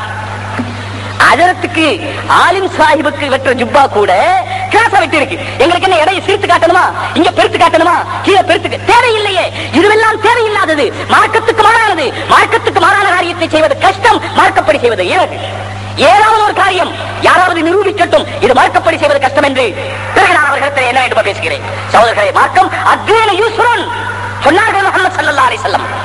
சொன்னார்கள் முஹம்மது ஸல்லல்லாஹு அலைஹி வஸல்லம், அத்தீன யூஸ்ருன், தீன் இலகுவானது, தீனிலே எந்தவித கஷ்டம் இல்லை. ஆனால் நாம் கேட்கலாம், இன்றைக்கு கஷ்டமாக இருக்கிறது வியாபாரத்திலே நேர்மையாக நடப்பது, கலப்படம் இல்லாமல் நடப்பது. கலப்படத்தை பற்றி வரும்போது கூட நான் சொன்னேன் மார்க்கம் லேசு என்று. சாதாரணமாக மிளகாய் பொடியிலே சிவப்பு மிளகாய் என்ன சொல்றதுக்கு கொச்சிக்கா காஞ்ச சிவப்பு மிளகாயில அந்த பவுடர் விற்கும் போது மிளகாய் பவுடரோடு செங்கல் பவுடர் கலந்து வைக்கிறான். செங்கல் அதுவும் சிவப்பு இதுவும் சிவப்பு, அந்த பவுடர் கலந்து வைக்கிறாங்க. மிளகாய் அரைக்கணும், பவுடர் ஆக்கணும், விற்கணும், ஒரு கஷ்டம் இல்லை. மிளகாய்க்கு தோதுவா செங்கல் தேடணும், அதை பவுடர் பண்ணணும், ரெண்டும் மிக்ஸ் பண்ணணும். பார்க்கிறவனுக்கு தெரியக்கூடாது. அப்படி தெரிஞ்சா அந்த மிளகாய் பொடி எடுத்து அவங்க போட்டணும். இது கஷ்டம். மிளகாய் பொடியில் செங்கல் பொடியை கலப்பது கஷ்டம். டீத்தூளிலே உளுந்து பொட்டு கலப்பது கஷ்டம். அது தேடி மிக்ஸ் பண்ண கரெக்டா. இனி அரிசிக்கு கல் தயார் செய்கிறார்கள். அரிசியில கலக்கிறதுக்காகவே ஒரு ஒயிட்டான கல், வெள்ளை நிறமா இருக்கும், அப்படி ஒரு கல் தயார் செய்து அதை கொண்டு வந்து கலந்து வைக்கிறாங்க. அரிசியை சும்மா வைக்கிறது லேசு, கல் தயார் செய்து கலந்து அது பார்க்கறவனுக்கு கல்லுன்னு தெரியக்கூடாது, அப்படி வைக்கணும். பிறகு இன்னொரு டெக்னிக் அதுல என்னன்னு சொன்னா, எங்க பக்கம் இருக்கு, இங்க இருக்கும், குரணை நீக்கிறதுக்கு தனி ஒரு மிஷின் இருக்கு, கல் நீக்கிறதுக்கு ஒரு மிஷின் இருக்கு, அதுக்கு தனி காசு கொடுக்கணும். அட நீ ஏன் கல்லு போடுற, பிறகு கல் எடுக்கிற, கல்லு போடுறதுக்கு ஒரு காசு, கல் எடுக்கிறதுக்கு ஒரு காசு, சும்மா வைத்துட்டு போ, ஒரு கஷ்டம் இல்லை. மார்க்கப்படி நடப்பதிலே கஷ்டமே இல்லை, மார்க்கத்துக்கு மாறாக நடப்பது அத்தனையும் கஷ்டம். இதே போல தாய்மார்கள் பெண்கள் மார்க்கப்படி நடப்பதற்கு எந்த கஷ்டம் இல்லை, மார்க்கத்துக்கு மாறாக நடப்பது தான். ஆனா இன்றைக்கு புத்தி பேதலித்த காரணத்தினாலே, புத்தியில பித்து ஏறி போன காரணத்தினாலே, மார்க்கத்துக்கு மாறானவை சுவையாக தெரிகின்றன, மார்க்கப்படி நடப்பது கஷ்டமாக தெரிகிறது. சகோதரர்களே, மார்க்கப்படி நடப்பது லேசு, மார்க்கப்படி நடப்பது சுலபம். ஆனால் எப்படி பாம்பு கடித்தவனுக்கு இனிப்பு தெரியாது, பாம்பு கடித்தவனுக்கு விஷம் ஏறி இருக்கும் பொழுது இனிப்பு தெரியாது. எதை கொடுத்தாலும் இனிக்கிற சீனி கொடுத்தால் கூட அவன் இனிக்கவில்லை என்று சொல்லுவான். அவனுக்கு மருந்து கொடுத்து சீனி கொடுத்து டெஸ்ட் பண்ணுவார்கள். எப்பொழுது இனிக்கிறது என்று சொல்லுகிறானோ அப்பொழுது விஷம் இறங்கியது என்று அர்த்தம். பாம்பு விஷம் ஏறியது போல இந்த உலக ஆசை என்ற விஷம் ஏறி இருக்கிற காரணத்தினாலே அல்லாஹ்வுடைய சட்டங்களிலே இருக்கிற இனிப்பு தெரியவில்லை. மாறாக கசப்பான துனியாவினுடைய இந்த செல்வமும் செல்வாக்கும் எவற்றின் காரணத்தினாலே மனிதனுக்கு நஷ்டமும் கஷ்டமும் வருகிறதோ, எவற்றின் காரணத்தினாலே வருமானம் என்னவோ வருகிறது, ஆனால் தன்மானம் போகிறது. வருமானம் என்னவோ வருகிறது, ஆனால் தன்மானத்தை கூட இழந்து இன்று பார்க்கிறோம் இல்லையா? நீங்கள் செய்திகளிலே படிப்பீர்கள், கோடி கோடியாக சம்பாதித்தவர்கள் சென்ட்ரல் ஜெயிலில் இருந்து கொண்டிருக்கிறார்கள். கோடி கோடியாக, சொல்ல போனால் கோடானு கோடியாக. யாரெல்லாம் அல்லாஹ்வுக்கு மாறாக நடந்தார்களோ, அல்லது நடப்பதற்கு முயற்சித்தார்களோ, அல்லது நடக்கிறவர்களுக்கு ஒத்துழைத்தார்களோ, அவர்களுக்கு இந்த உலகத்திலேயே பரிதாபமான முடிவு காத்திருக்கிறது என்பதை மறந்து விடாதீர்கள். அவர்கள் எந்த வடிவத்திலே இருந்தாலும் சரி, நாம் முஸ்லிம்கள் என்ற பெயரிலே இருக்கிறோம். அல்லாஹ் தஆலா நம்முடைய ஈமானை உறுதிப்படுத்தி அதற்கு என்ன வழி செய்ய வேண்டும் அதை செய்து நம்மை அந்த இடத்திற்கு கொண்டு செல்ல வேண்டும் என்று முயற்சிக்க வேண்டும். இல்லை மாறாக நடப்போமே ஆனால் இந்த இது போன்ற கலாசாலைகள் எது குர்ஆனை போதிக்கிறதோ, குர்ஆனை அடிப்படையாக வைத்து ஆளுங்கள் உருவாக்குகிறார்களோ, அந்த குர்ஆனை அடிப்படையாக கொண்டு போதிக்க இருக்கிறார்களோ அதை மூலாதாரமாக கொண்டு நடக்காமல் இருப்போமே ஆனால், நான் அடிக்கடி சொல்லுவது, அல்லாஹ் சொன்ன சட்டங்களின்படி நடப்பதால் தான் உலகத்திலே கூட சுகம் வரும். அதற்கு மாறாக நடந்தால் உலகத்திலும் மிகப்பெரிய ஆபத்துக்கள் காத்திருக்கின்றன. இதோ பாருங்கள், ஜகாத் இருக்கிறது. நான் சொன்னேன், ஜகாத் கொடுக்காவிட்டால் என்ன நடக்கும்? சகோதரர்களே, சொன்னார்கள் ரசூலுல்லாஹி ஸல்லல்லாஹு அலைஹி வஸல்லம், நீங்கள் 5 காரியங்களை செய்தால் அல்லாஹ் 5 செய்கிறான். நீங்கள் 5 காரியங்கள் செய்தால் அல்லாஹ் 5 செய்கிறான். அதிலே ஒன்று சொன்னார்கள், நீங்கள் ஜகாத் கொடுக்காவிட்டால் அல்லாஹ் தஆலா மழையை நிறுத்துகிறார். அது பெய்யக்கூடாத நேரத்திலே மழை பெய்யும். ஒன்று. இதே போல இன்னொன்று சொன்னார்கள், நீங்கள் விபச்சாரத்தினுடைய முன்னோடிகள் இந்த உலகத்திலே அதிகமாகுவதை அனுமதிப்பீர்களே ஆனால் வியாதிகள் பெருகும். இன்று பாருங்கள் சகோதரர்களே, விபச்சாரத்தினுடைய முன்னோடிகளும் உலகத்திலே கொஞ்சம் நெஞ்சமா இருக்கிறது. சொல்லலாம், அதை நான் சொன்னால் வெட்கக்கேடு. விபச்சாரம் என்பது இன்றைக்கு ஒரு விளையாட்டு, விபச்சாரம் என்பது இன்றைக்கு ஒரு வேடிக்கை. ஐயாமை ஜாஹிலிய்யத்திலே ரசூலுல்லாஹி ஸல்லல்லாஹு அலைஹி வஸல்லம் அரபு நாட்டிலே பிறந்தார்களே, அந்த சமயத்திலே பஞ்சமா வாதகங்கள் அவர்களுக்கு வேடிக்கையாக இருந்தது என்று சரித்திரத்தில் படித்திருக்கிறோம். விபச்சாரம் அவர்களுக்கு ஒரு விளையாட்டாக இருந்தது என்று படித்திருக்கிறோம். இந்த நாட்டிலே பாருங்கள், விபச்சாரம் இல்லாத இடமே இல்லை என்று சொல்லலாம். அவர்கள் இஷ்டப்பட்டு செய்து கொண்டால் அதற்கு விபச்சாரம் இல்லை என்று சொல்லுகிற கிறுக்கர்கள் இந்த உலகத்திலே பிறந்திருக்கிறார்கள். அவர்கள் ஒரு ஆணும் பெண்ணும் விரும்பி அவர்கள் செய்து கொண்டால், விபச்சாரம் செய்து கொண்டால் அது விபச்சாரம் இல்லையாம். அந்த காரியம் செய்வதற்கு ஆடு என்று பெயர், அப்படி செய்வதற்கு எருமை என்று பெயர், அப்படி செய்வதற்கு கழுவி என்று பெயர்.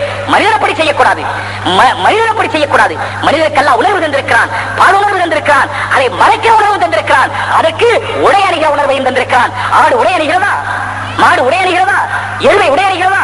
அதற்கு வெட்கமும் இல்லை, ரோஷமும் இல்லை. ஆனால் நீ மனிதன் இல்லையா? உனக்கு வெட்கம் இல்லையா? உனக்கு ரோஷம் இல்லையா? உனக்கு மரம் இல்லையா? உனக்கு சூடு இல்லையா? உனக்கு சோழை இல்லையா? அதை எல்லாம் மறந்து ஆணும் பெண்ணும் பகிரங்கமாக கைகோத்துக் கொண்டு மட்டுமல்ல, என்னென்னோ நான் சொல்லக்கூடாது, உங்களுக்கு எப்படி தெரியும் என்று கேட்பார்கள். நான் சொன்னேன்டா உங்களுக்கு எப்படி இதெல்லாம் தெரியும்? எங்களை எல்லாம் ஜிப்ரீல் மீகாயிலா நினைச்சு வச்சிருக்கிறான். இதுக்கு சம்பந்தமே இல்லாத ஆளா என்னென்ன அசிங்கங்கள். ஏதாவது ஒரு பதிப்பு, ஏதாவது ஒரு புத்தகம், ஒரு நூல் உலகத்தில் வெளியாகிறது, எல்லா அட்டைப்படங்களிலும் பெண்கள் கடந்தான் இருக்கும். ஒரு இடத்துல சமீபத்தில் பார்த்தேன், எலும்பு முறிவு சிகிச்சை நிலையம். எலும்பு முறிவு சிகிச்சை நிலையம். ஒரு கை எலும்பு முறிஞ்சிருக்குது, கட்டு போட்டிருக்குது, ஒரு படம் போட்டிருக்கு, படம் போட்டு எலும்பு முறிவு சிகிச்சை நிலையம். அந்த படம் ஒரு அழகான பெண்ணுடைய படம். எலும்பு முறியதும் ஒரு பொம்பளைக்கு தான் முடியுமா? இதற்கு ஒரு கவர்ச்சியா? இது தேவையா?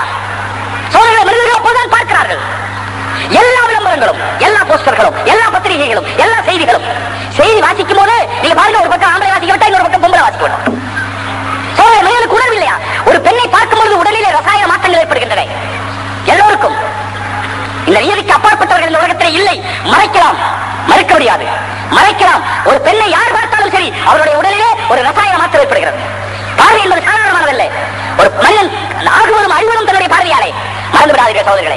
உலகத்தில் பார்வையை லேசன் நினைக்கிறார்கள். இதை பார்த்தா என்ன, அது பார்த்தா என்ன, பெண்கள் ஆண்களை பார்த்தால் என்ன, ஆண்கள் பெண்களை பார்த்தால் என்ன, இந்த படத்தை பார்த்தால் என்ன, இது ஒரு விளையாட்டு தானே, பொழுதுபோக்குத்தானே, டைம் பாஸ். எந்த டைம் பாஸும் மனிதனுடைய மனதை மாற்றாமல் இருப்பதில்லை. மறந்து விடாதீர்கள். மனிதனுடைய மனத்தை தொடாமல் இருப்பதில்லை. இதை நீங்கள் புறக்கணித்து விடாதீர்கள். எனவே குர்ஆன் சொல்லுகிறது, வியாதி பெருகி இருக்கிறதா, குறைந்திருக்கிறதா? சமீபத்திலே நான் எங்கு கேள்விப்பட்டேன், இந்த 20 ஆண்டு காலத்திலே, கடைசி 20 ஆண்டு காலத்திலே உலகத்திற்கு புதிதாக 30 வியாதிகள் வந்திருக்கின்றன. எல்லாம் புதுசு புதுசா வருது, வியாதியும் புதுசு புதுசு. நீங்கள் பத்திரிகையை படித்திருப்பீர்கள், டெல்லியில சமீபத்தில் வந்து கொண்டிருக்கிற காய்ச்சல் டொங்கு காய்ச்சல், புது காய்ச்சல், புதுசு புதுசா வரும். ஏன்? நீ விபச்சாரத்தை பெருக்குகிறாய், அல்லாஹ் வியாதியை பெருக்குகிறான். இது முஹம்மது ஸல்லல்லாஹு அலைஹி வஸல்லம் வாக்கு, மாறாது. இது மாறி போகாது, மறுதளிக்க முடியாது, இதை மாற்ற முடியாது. உலகத்திலே விபச்சாரத்தை குறையுங்கள். நீங்கள் புத்திசாலிகளாக இருப்பீர்கள் ஆனால், உங்களை நீங்கள் அறிவிடத்துடைய உச்சிக்கு செல்கிறீர்கள் என்று இருப்பீர்கள் ஆனால், நான் சொல்லுகிறேன், வியாதிகள் குறைந்து கொண்டே இருக்க வேண்டும். இன்றைக்கு அமெரிக்கா போன்ற முன்னேறிய நாடுகள், அதற்கெல்லாம் பேர் வளர்ந்த நாடுகள், நமக்கெல்லாம் பேர் வளரும் நாடுகள். என்ன அர்த்தம்? வளரும். இதுவரைக்கும் வளரல, இதுவரைக்கும் வளரல, இனி வளராது, வளரும். அது வளர்ந்த நாடுகள். வளர்ந்த நாடுகளில் இருந்து எல்லா பொருள்களும் இறக்குமதி ஆகுவது போல பெயர்களும் இறக்குமதி ஆகிறது. இப்போது எய்ட்ஸ் எங்கிருந்து இறக்குமதி? இலங்கைக்கு எய்ட்ஸ் வந்திருக்கும், ஆனால் இருக்காது. எங்கிருந்து? முதலிலே வந்தது பெயர் வைத்தது அமெரிக்காவில், அங்கிருந்து இறக்குமதி. கேன்சர் அமெரிக்காவில் இறக்குமதி. இதே போல சோதர்களே, முதல்ல நெஞ்சு வலிக்குது என்று சொல்லுவார், ஹார்ட் வலிக்குது, நெஞ்சு வலிக்குது. ஒரு நாள் 2 நாள் ட்ரீட்மெண்ட் எல்லாம் 10 பேர் மூத்தாவார். இதுக்கு பேரு ஹார்ட் அட்டாக் அப்படின்னு பேர் வச்சா முதல்ல வந்த உடனே. அதுக்கு பிறகு நெஞ்சு வலி வந்துச்சோ இல்ல உடனே மூத்தாயிட்டார். இப்ப இதுக்கு புதுசா பேர் வச்சா ஹார்ட் ஃபெயில்.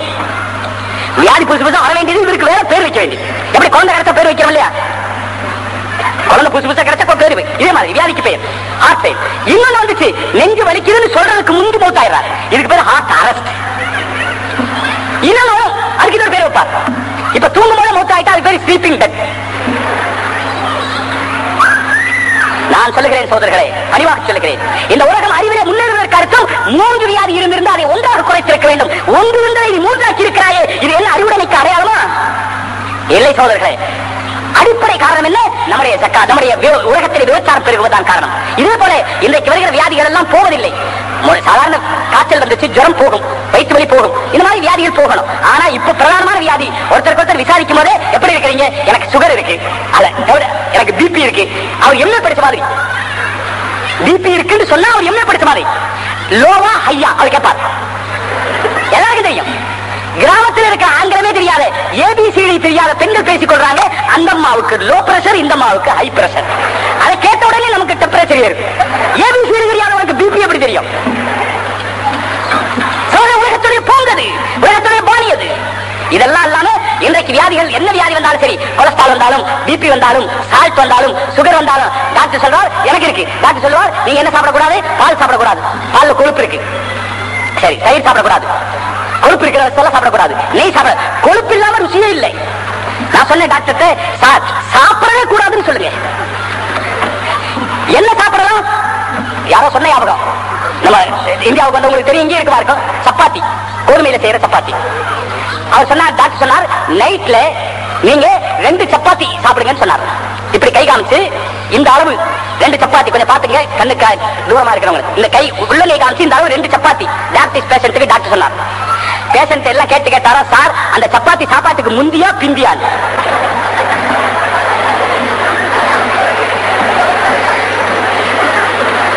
நான் ஏதோ வேடிக்கைக்கு சொல்லுகிறேன் நினைக்காதீர்கள்.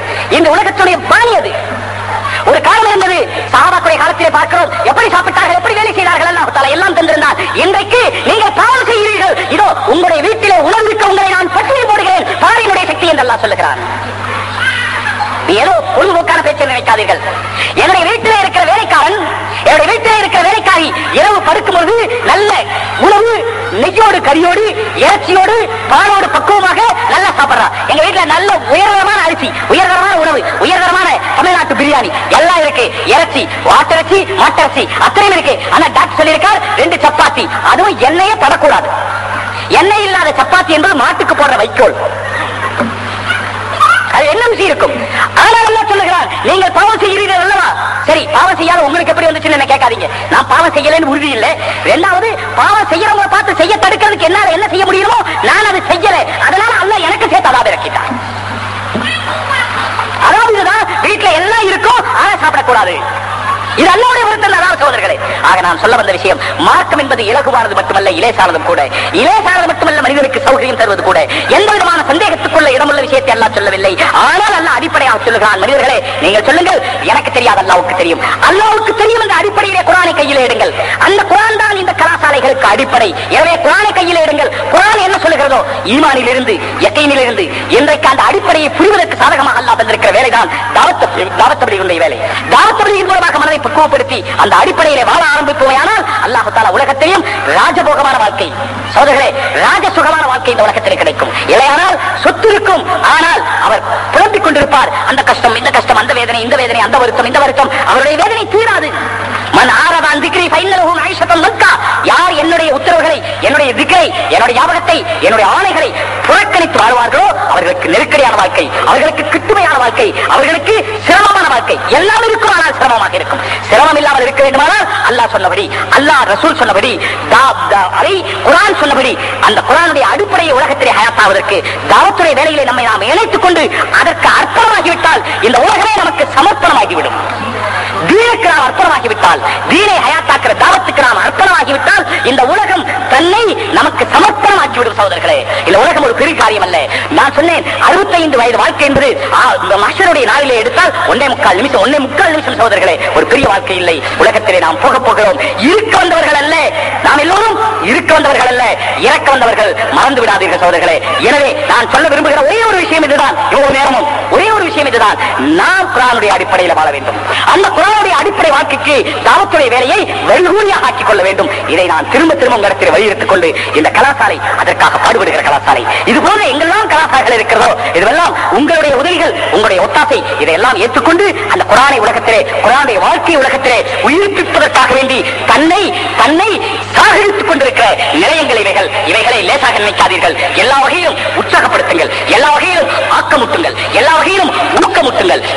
இது போன்ற கலாசாலை, இந்த கலாசாலையும் இது போன்ற கலாசாலையும் நாளொரு மேனியும் பொழுது வண்ணமாக வளர வாழ நீங்கள் உங்களுக்கு உங்களான எல்லா காரியங்களையும் செய்து இந்த உலமாக்களை வரவேற்று தீனுடைய வேலை செய்கிறதற்குரிய வாய்ப்புகளை அவர்களுக்கு ஏற்படுத்தி தர வேண்டும் என்று உங்களிடத்தை கேட்டுக்கொண்டு இந்த கலாசாலையை நிர்மாணித்தவர்கள், நிர்வகிப்பவர்கள், இன்று நிர்வகித்துக் கொண்டிருப்பவர்கள், இங்க இருக்கிற உஸ்தாதுகள், இங்க பயில்கிற மாணவர்கள், இது வரப்போகிறவர்கள் அத்தனை பேருக்கும் அல்லாஹ் தஆலா தீனுடைய ரீதியிலே எதிலுலக எல்லா வகையான முன்னேற்றத்தையும் தர வேண்டும் என்று துஆ செய்து கொண்டு இந்த உலமா வெளியேறுகிற உலமாக்களுக்காக சில நிமிஷங்கள், சில வார்த்தைகள். அல்ஹம்துலில்லாஹ். அய்யுஹல் உலமாஉல் خريجين المتحصلين أنتم اليوم تخرجون من هذه الكلية. نحن محشر العلماء في كل آن وحين نحن نتفاخر بأننا ورثة الأنبياء. نحن ورثة الأنبياء، والدليل قول النبي عليه الصلاة والسلام العلماء ورثة الأنبياء.